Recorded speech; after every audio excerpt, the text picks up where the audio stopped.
Okay life care ही क्यों? लोग अक्सर मुझसे ये सवाल पूछते हैं कि इतनी सारी नेटवर्क मार्केटिंग कंपनियों में सिर्फ ओके लाइफ केयर में ही ऐसे क्या देखा आपने जो आपने ओके लाइफ केयर किया और इतनी बड़ी ब्रांडेड कंपनी को छोड़ के आप इस ओके लाइफ केयर जैसे नए कंपनी में आपने इतना बड़ा रिस्क लिया? तो ऐसी क्या रीजंस थी मेरी आज मैं आप सभी से चले बैठ के इत्मीनान से बात करते हुए इसको शेयर करते हैं। दोस्तों अक्सर ऐसा क्या हो जाता है ना कि हम लोग इतनी मेहनत करके टीम बनाते हैं, बहुत बड़ा टीम साइज बनाते हैं, कहते हैं तो पिछली जिस कंपनी में मैं काम करता था उस कंपनी में 20,000 से ज़्यादा की टीम साइज थी। लेकिन वाकई में क्या आपको लगता है कि सारे के सारे जो 20,000 की जो टीम साइज होती है या आपकी टीम की जितनी भी आपकी साइज हो 10,000, 5,000, 1,000, तो आप क्या कह सकते हैं कि 100% ये सारे के सारे जो आईडीज आपके नीचे लगते हैं, जो आपके नीचे टीम ग्रोथ होती है, तो क्या ये सारे के सारे एक्टिव रहती है क्या? मुझे तो नहीं लगता है, क्योंकि 70 to 80% सब कंज्यूमर्स होते हैं। मतलब जो भी आईडी लगाते हैं आपके साथ, आपके डेमोस को देख के, आपके प्रोडक्ट्स को देख के, आपके प्रेजेंटेशन को देख के, कम से कम इतना उनके दिमाग में होता है कि चलो कुछ प्रोडक्ट्स को यूज़ किया जाए, और प्रोडक्ट्स को यूज़ करते हैं। और ऐसे में कंज्यूमर्स की एक बहुत बड़ी टीम खड़ी हो जाती है। कहने को तो मतलब टीम साइज इतना बड़ा बता देते हैं, लेकिन वाकई में अपने जैसे काम करने वाले नेटवर्कर्स कितने होते हैं? गिने चुने कुछ होते हैं, है ना? तो मान के चलते हैं 5%, या मैं ज़्यादा कह रहा हूँ या कम? मुझे तो लगता है 5% भी नहीं होती है।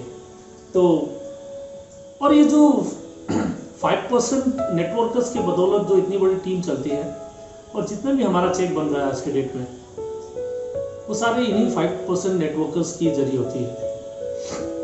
और ये 60 to 70% जो हम लोगों ने कंज्यूमर का बेस खड़ा किया है अपने टीम साइज की, ये लॉयल नहीं होते किसी ब्रांड के ऊपर, या आपकी कंपनी के ऊपर भी ब्रांड लॉयल नहीं होते हैं, वफादार नहीं होते हैं। ये सिर्फ लॉयल होते हैं प्राइस के। इंडिया एक इकोनॉमिकली ऑब्सेस कंट्री है। गाड़ी भी जब हम लोग खरीदते हैं तो सबसे पहले फीचर्स तो बाद में समझते हैं, सबसे पहले समझते हैं उसकी माइलेज हम जानने की कोशिश करते हैं, है ना फ्रेंड्स? तो जो ये 60 to 70% कंज्यूमर्स आपके टीम में होते हैं, बहुत बड़ा भाग, ये सिर्फ और सिर्फ प्राइस के ऊपर लॉयल होते हैं। अगर उनको कहीं से भी सस्ता प्रोडक्ट और मिल गया, आपके ब्रांड के अलावा कहीं सस्ता प्रोडक्ट मिल जाता है, तो वो चले जाते हैं उस ब्रांड की तरफ।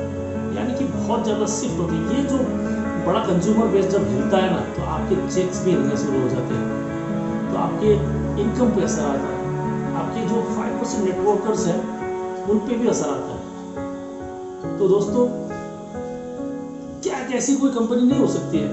देखिए डायरेक्ट सेलिंग की एथिक्स कहाँ पे है? डायरेक्ट सेलिंग की शुरुआत कैसे हुई थी? किस नींव पे डायरेक्ट सेलिंग खड़ा है? ये सिर्फ और सिर्फ एक एथिक्स के ऊपर डायरेक्ट सेलिंग खड़ा है कि हमें जो माल मिल रहा है, हमें जो प्रोडक्ट्स मिल रहा है, वो डायरेक्ट मैन्युफैक्चरर की तरफ से मैन्युफैक्चर होकर मेरे पास आ रहा है। कोई मिडिलमैन नहीं है, कोई एडवर्टाइजिंग नहीं होती इस प्रोडक्ट्स की, कोई मिडिलमैन नहीं है, ना होलसेलर है, ना डीलर है, ना डिस्ट्रीब्यूटर है। तो कंपनी से मुझे डायरेक्ट माल मेरे पास आ रही, प्रोडक्ट्स मेरे घर में आ रही है।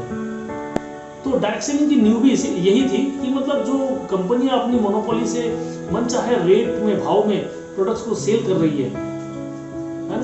तो ऐसे प्रोडक्ट्स को, ऐसे मनमानी को रोकने के लिए डायरेक्ट सेलिंग का इजाद हुआ था। यानी कि डायरेक्ट मैन्युफैक्चरर से डायरेक्ट कंज्यूमर के पास प्रोडक्ट आना चाहिए था।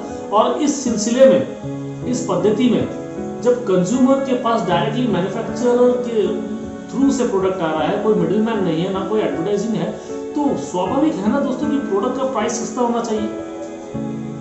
अगर आपका प्रोडक्ट का, अगर आप वाकई में डायरेक्ट सेलिंग कर रहे हैं, आपकी कंपनी वाकई में डायरेक्ट सेलिंग की एथिक्स पे खड़ा है, तो प्रोडक्ट तो सस्ते होने चाहिए। लेकिन क्या आज तक इंडिया में कोई ऐसी प्रोडक्ट बेस्ड कंपनी आपने देखी है जहां पर प्रोडक्ट मार्केट के प्राइस से भी सस्ता मिलती हो? मैंने तो पिछली बार ओके लाइफ केयर से पहले कभी ऐसी नहीं देखी। जो भी प्रोडक्ट्स आते थे मार्केट से महंगे होते थे, कहने को डायरेक्ट सेलिंग में थे। उसके बहुत सारे रीजंस हो सकते हैं। डिस्ट्रीब्यूशन उतना स्ट्रॉन्ग नहीं हो सकता है, कम डिस्ट्रीब्यूट हो रहा है, तो वहां पर माल की लागत ज्यादा हो रही है मैन्युफैक्चरिंग में। लेकिन ये कोई एक्सक्यूज नहीं है प्रोडक्ट का महंगा होने में। जब आप डायरेक्ट सेलिंग बोल रहे हो तो आपका प्रोडक्ट सस्ता आना चाहिए। तो कंज्यूमर बेस जो होता है ना दोस्तों, वो जो इतनी कड़ी मेहनत से आप 6 साल, 5 साल, 3 साल लगा के जो कंज्यूमर बेस एक तैयार करते हो, ये कंज्यूमर बेस आपका हमेशा नहीं रहता आपके साथ। ये वफादार नहीं होता है आपके कंपनी के प्रति, आपके ब्रांड के प्रति। ये वफादार सिर्फ और सिर्फ होते हैं प्राइस के ऊपर। अगर आपको उनको कहीं आपके प्रोडक्ट से कहीं सस्ता प्रोडक्ट बाहर मिल जाता है, वो चले जाते हैं दोस्तों। तो ओके लाइफ केयर ही क्यों? ओके लाइफ केयर में पहली बार मैंने ये चीज देखा दोस्तों कि जो डायरेक्ट सेलिंग का एथिक्स है, रियल डायरेक्ट सेलिंग एथिक्स, यानी कि मैन्युफैक्चरर से जब कंज्यूमर के पास प्रोडक्ट डायरेक्टली आ रहा है तो प्रोडक्ट सस्ती होनी चाहिए। जी हाँ, यहाँ पर बिल्कुल आपको मार्केट रेट से भी सस्ती प्रोडक्ट मिलती है और आपका जो कंज्यूमर बेस आपके साथ हमेशा रहता है। आप इसको बिल्ड कीजिए, आप मेहनत से बिल्ड कीजिए ना, शौक से बिल्ड कीजिए, लेकिन आपका कंज्यूमर प्राइस के चलते आपके पास हमेशा रहता है।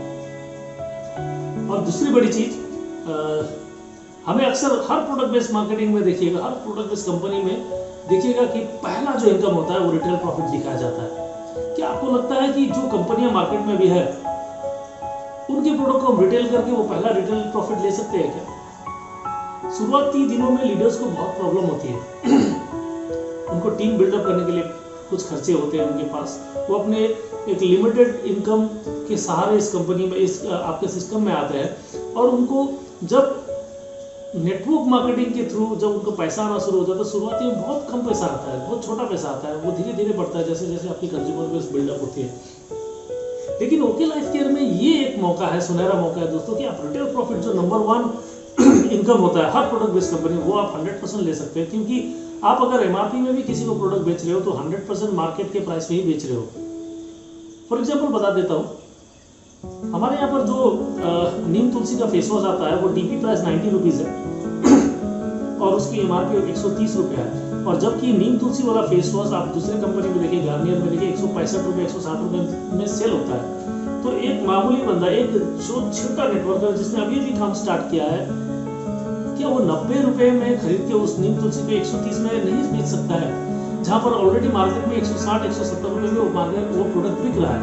यानी कि एक छोटे से प्रोडक्ट को भी अगर सेल करता है तो उसको 40 रुपये का 40 रुपीज का प्रॉफिट होता है। तो ऐसे ओके लाइफ केयर में मैंने ये चीज देखा कि एक रिटेल प्रॉफिट को भी जो नंबर 1 इनकम होता है दिखाया जाता है हर प्रोडक्ट बेस्ड कंपनी में, उस इनकम को भी ले सकते हैं। कोई अगर छोटे लेवल से कंपनी को स्टार्ट कर रहा है, नए नए इस कंपनी में आए, तो ये इनकम उसको बहुत ज्यादा सपोर्ट कर सकता है। और धीरे धीरे जैसे अपने नेटवर्क को बिल्ड करते जाएगा, अपने कंज्यूमर बेस को स्ट्रॉन्ग करते जाएगा, तो यहाँ पर एक बहुत बड़ी इनकम अपॉर्चुनिटी उसको मिलती है।